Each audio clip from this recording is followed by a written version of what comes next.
You and I certainly have one thing in common. They were both from Compton. And I know Right. I came up in Compton at a time when it was just a place where we lived and we grew, we came up, and that was the life, whatever it was. What was your dream when you were a child? What did you want to do with yourself as an adult? Before I tell you that, I got to tell you something. I got to correct it. Say, I'm from Compton. You lived in Compton. It's a difference. Well, that you're going to explain that difference, because I lived there until I was 17 years old. So the difference is, there's a lot of people that You talking about the streets? No, so a lot of people that lived in Compton, right? So they go outside and they go, okay, I live in Compton. I go to school. I have to come home. I'm going to play Atari, Nintendo, one out. Then you got people from Compton who ran around in Compton and participated in everything that went on in Compton. If it was a neighborhood party, if it was a neighborhood fight, if it was a neighborhood football game, that's from Compton. But So you don't think I did that? Oh, you probably did, though. Yeah, that's a whole other cool. conversation. I understand with you. But if you were saying street, Compton, and... I'm just messing with you. You probably did. What did you want to do? What was your dream as a child? When you said, I'm going to grow up, this is what I want to do. What was the dream? What happened was I went to Foster. I was in Compton. I went to elementary school. And they just had different people come to class and talk to us about careers. And ask each kid in the class, what you want to be when you grow up? What you want to be when you grow up? I told them I wanted to be a football player. Because when I was 5 years old, my father put my age up to 7, 8 years old, and I played football. That's when I first started playing organized football. First year I played, I got an extra trophy, it was cool. But when I decided I wanted to be a football player, they was like, there's nothing in the world more hard than to do is become a professional football player, so pick something else. You won't make it. So I thought about it. There wasn't nothing else I wanted to do. I said, look, this is what I'm going to do. So that's what I followed up. And I've always been the type of person where in class, I always been one of those, I want to make my own shit up. Like if the teacher say, well, write this, and, we finna have a spelling test, and we finna do mathematics, I'd be like, I ain't doing it. Then they say, well, draw something, tell us something, and tell a story. I get to tell them, look, I'm going to be a president here, I'm going to do this. I've always been the type of person that just have a dream of having a whole bunch of shit and bring all my friends along and make something happen. So I just want to be me. Really? I never set out to say I want to be this, but football was my goal. And when I got to that level where the football was, it was like for a lot of athletes and the coaches, it was a whole different twist than I thought it was. So it sort of disappointed me, so I decided to do something else. But it sounded like you always did have the dream in mind to be the head of, and like you said, bring your people along with you. Yeah, I felt that family and unity and love is the most important thing you have. And that people feel that other things stronger than love, but there's nothing stronger than love. Love and hate is the same thing. People might say, well, Suge way out, he could be mean. That's love. It's the same thing. Love is good, love is bad. So, either way it go, love is the most important thing. And I just want to be part of a family, which I've always been part of a family. Let's just change tapes. Oh, one more question here. Okay, with George Price. So, Papa G. Papa Hollywood. Papa Hollywood, that's right. You named him Papa Hollywood, didn't you? Yeah, that's Papa Hollywood. Why'd you name him Papa Hollywood? Well, he the grandfather of, Death Row. And there's nobody in the business more Hollywood than Papa Hollywood. He know how to sit and blend with all of them. He know how to do all that Hollywood stuff.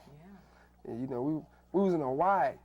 Everybody else got shorts on, T-shirts on, just take the shirt off, it's all right. Papa Hollywood gonna come out there with the little Dr. boat shoes on, socks rolled down, shades, an umbrella, all the extra stuff. Bottle of champagne, So, but he was that missing link that Death Row was missing, so it was cool. Really? Yeah. It sounds like he is certainly part of the family, no doubt about that, but an invaluable part of the family. Oh, yeah, definitely. Because he's your link to the media.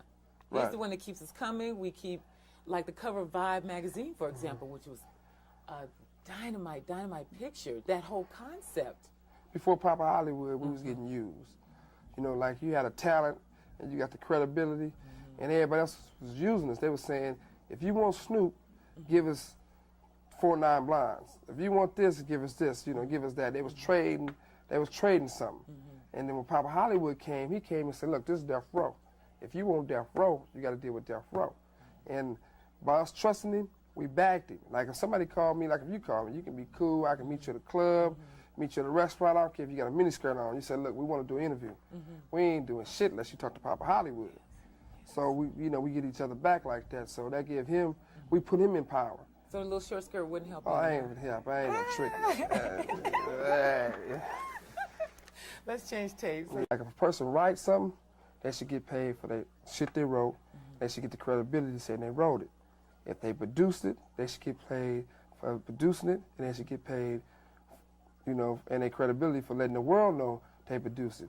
In the past, a lot of record companies are built where people will pick the star. They go and say, okay, you are a producer. So everybody who do the tracks, we're going to say you done it. They didn't do it. We're going to take it from you because y'all too young. You're only 18 years old. This person older, so we're going to give him all the credit.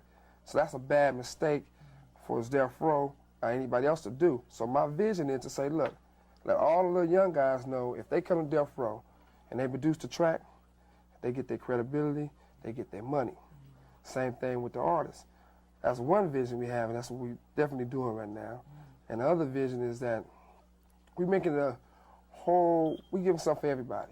Because if we do so much stuff for the community and for the kids, we just can't say we just gonna do hardcore rap. Like now we got R&B, we got Michelle A, we got Danny Boy, we got a couple more groups. We got Hammer. You know, that's saying a lot. Yes. I mean, because you know, one of the things my vision with Death Row gonna be the people who say what's good and what's bad. Because a lot of times people will look at an artist or look at a producer and say they're not happening no more. It's over with. So we were sitting down and it was a conversation even with Hammer. I felt, and still felt, Hammer was the best entertainer in the business. So the minute the record sales stopped, and a lot of other people felt that it wasn't good no more, for its their benefit, they wanted to shy away from him. Me, Tupac, and Snoop was sitting down. Let me cut that off. My page on ghetto, you know I'm still ghetto. Okay. take the boy out the ghetto, Yeah, but you know, I don't know about no boy, but I didn't mean you particularly. Okay.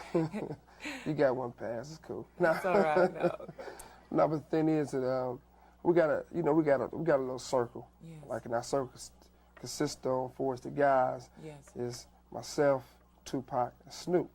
So we sat down and we was eating and we was conversating. And me and Hammer go way back. So we was like, yeah, people trying to say Hammer's, shit ain't the bomb no more. So everybody's like, wait a minute, it ain't their decision to say what's good and what's not good. It's our decision. So we said, okay, we finna call Hammer and put Hammer on Death Row.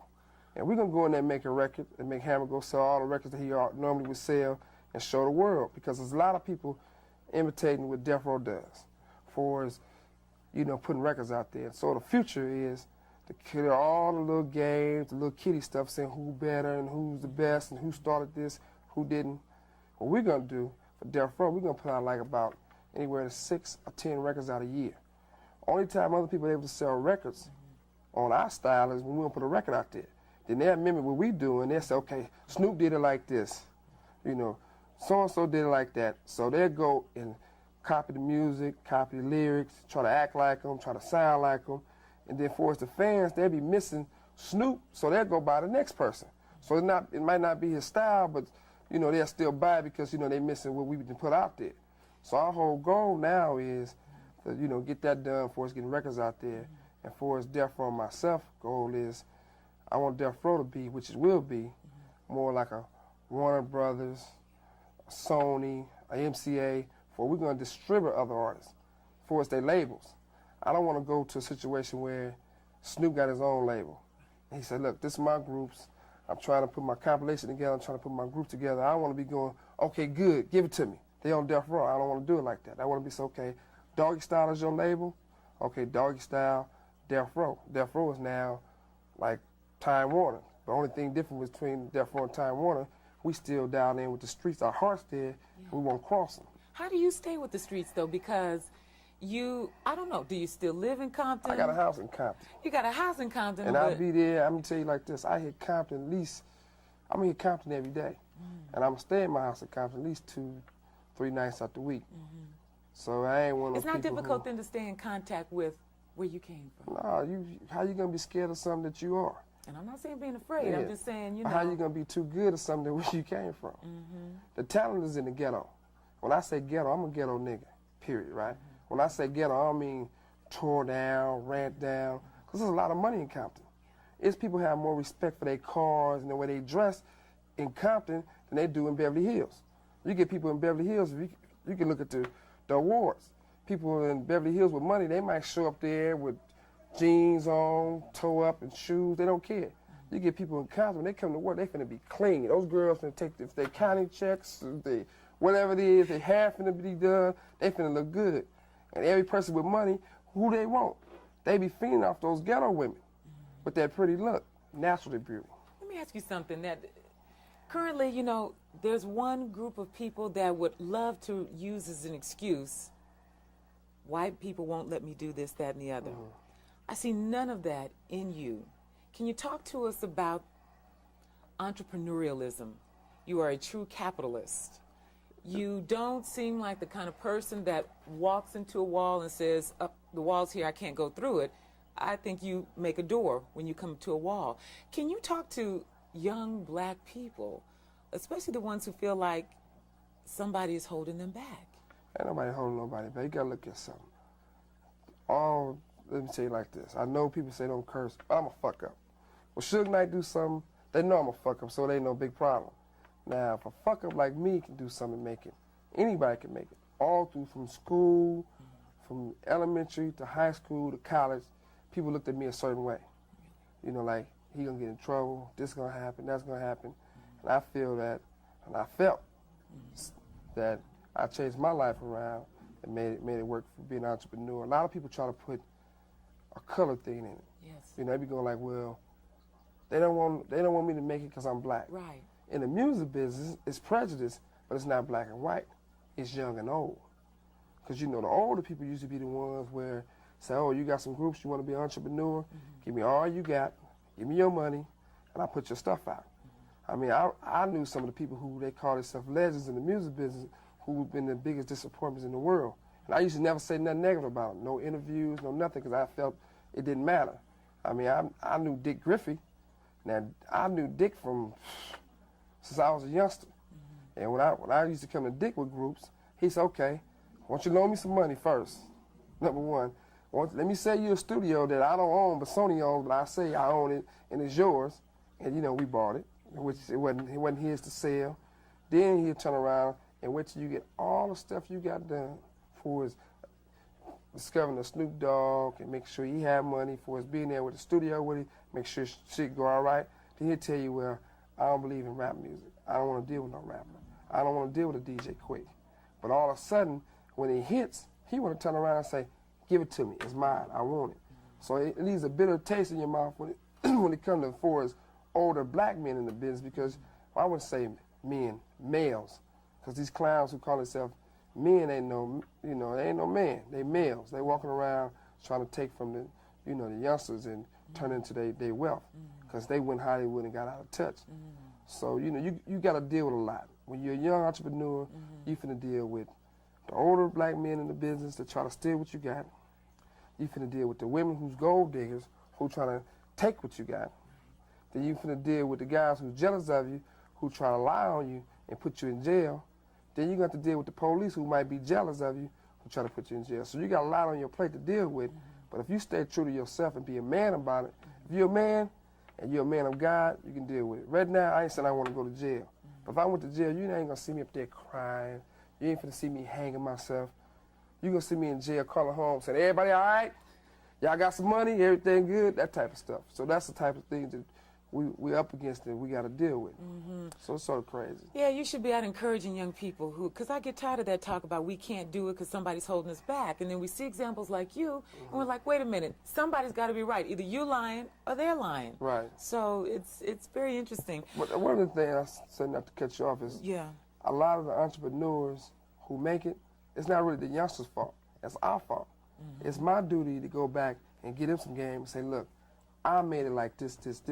Because majority of the people who make it, they didn't come from the ghetto. They weren't no street brothers. They was like, they do it for a gimmick, and I hate that. I hate to see a rapper. I hate to see an entrepreneur. I hate to see somebody who grew up in a all white neighborhood, or middle class area, right? Never participated in nothing, no drama, nothing for us growing in the ghetto. College graduate, there's nothing wrong with being a college graduate. I did it. But they was one of those straight A students, you know, everything was perfect. Then all of a sudden, rap come out. They want to dress all kind of ways. They want to call themselves a gangster. They want to call themselves a street person. They want to say, you know, it's a problem with Death Row and Suge Knight and Snoop and Tupac against me. It's a war. That's the most craziest thing I ever heard of in my life. I get no stripes for slapping a female. I don't hit women. Or I'm a prayer on the week. So how I'm a war with a guy who ain't no man? You know, I don't have nothing against nobody out there who doing their thing. You doing your thing, you do it. But don't do an interview and say, well, the biggest war is between Death Row and my company. Death Row on a whole nother level. If they had a problem with us, we don't have a problem with nobody. Everybody know where we're at 24/7, either at the studio or at the office. If there's an event going on, we're going to be the first ones in the front row having fun. At the Super Bowl, we're going to be there betting, cheering. So we're not the one high. There's a lot of people who make up like stories to try to get themselves famous. Or get themselves some ghetto power. That's the wrong way to do it. You know, if you're going to do it right. If you're going to be with Death Row, have one of these. Not really. Miss your leg. Nah, see, nah, see, too.